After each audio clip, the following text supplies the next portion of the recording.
Les amis, revue de championnat express. On prend donc comme toujours 3 petites minutes le jeudi matin pour venir donner les nouvelles du championnat d'Égypte. Championnat d'Égypte, 11e journée uniquement pour les gens qui jouent, pour les équipes qui jouent la relégation. Parce que les équipes qui jouent le titre n'ont pas joué ce week-end et ne joueront que la semaine prochaine.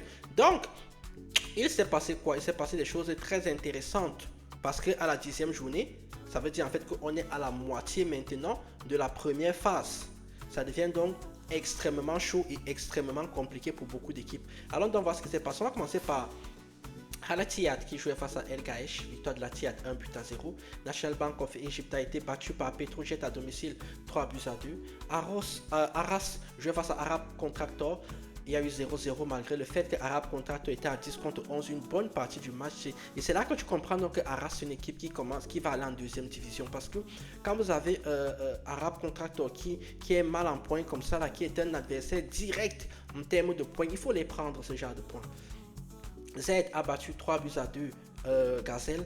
Wadi Degla, eux, ils sont quasiment sûrs de se sauver maintenant. On battu Ismaili 2-1. El Gouna a été battu par Karabakh Ismaïlia 1-0. Très bonne victoire pour Karabakh Ismaïlia. Si on prend les 3 derniers matchs, ils sont quand même sur 2 victoires et un match qui nous dit que c'est l'équipe la plus en forme parmi les équipes qui sont dans la zone rouge. Farco a été battu par Modern Sport 1-0. Donc au classement, on va directement aller en bas parce que le haut, ce n'est pas intéressant vu que c'est la zone de relégation. Les 4 équipes qui sont concernées actuellement par le maintien, Karabakh Ismaïlia, Arras, Farco et Ismaili.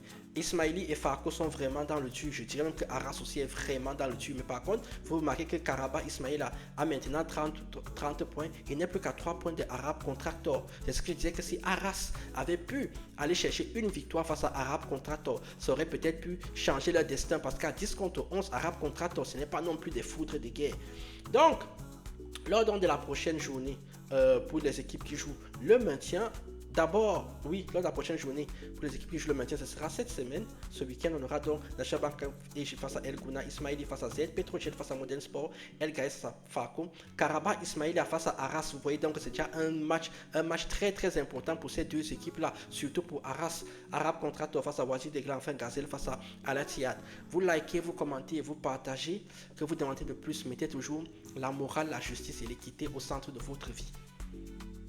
Je vous laisse avec le programme et les maillots que vous devez aller prendre sur la boutique Dynamic Shot. Je vous prépare de très très bonnes choses pour la rentrée. La semaine prochaine, on aura les équipes qui jouent le titre. Donc, moi je vous dis tchuss, oui.